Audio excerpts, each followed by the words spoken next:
And we're joined by Simon Welton outside of the Welton Arms. You're starting a brewery, or bringing a brewery to an area where we already have all of these microbreweries.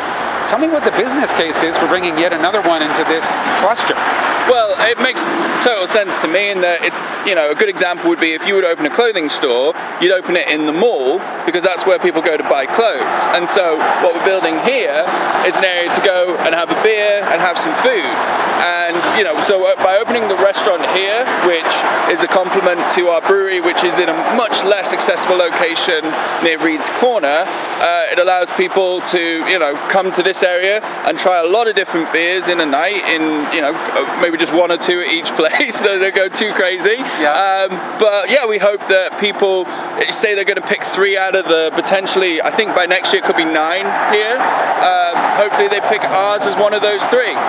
Nice. So tell us a little bit about what the Welton Brewery has to offer. How are you different?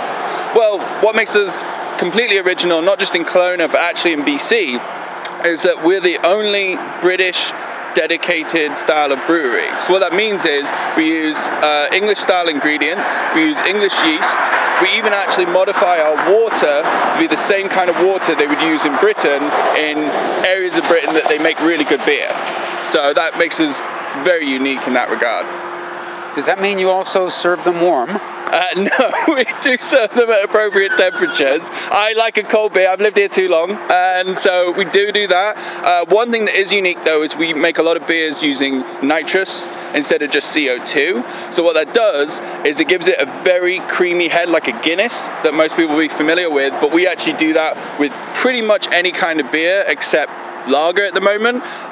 We do a nitrous finish, and you'd be amazed how creamy and smooth that makes a beer. Looking at your offerings, it's quite impressive. There's all kinds of different beers you've got. The other thing I notice is that there's the variety of beer written on with a Sharpie right on there. It does give it a real, almost a home brew kind of feel. Yeah, so at the moment at our brewery, one thing we're pretty proud of doing is our growlers, which is that we make, instead of doing a glass growler, which we do offer as well, we offer cans of beer made to order. So you can walk in and you can pick any beer that we sell that's on tap, and we'll can it right then, and you can walk away with it and enjoy it that night at home. And with the can, it stays fresher than in a glass, and there's less light, so you actually get less hop degradation, and so the beer tastes better. So it's the best way to enjoy beer at home that's fresh out of a tap.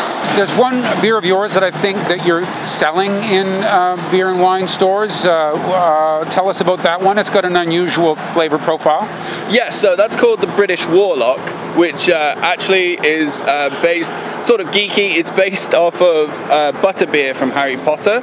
And what that is a butterscotch beer, and what's kind of unique about that is we actually get the butterscotch in there using Werther's Originals, and so we actually have peeled each batch 1,000 Werther's Originals and drop them into our fermentation process, and that's how we get that flavor. You actually buy huge amounts of the candies and use that to make your beer. Yeah, we get a lot of funny looks at Walmart every time as we buy, 10, 20 bags of huge bags of Werther's, and then spend a lot of time peeling. That's hilarious. We'll have to come by and tip one back at your new location in the North End soon. Thank you. Oh, thanks very much.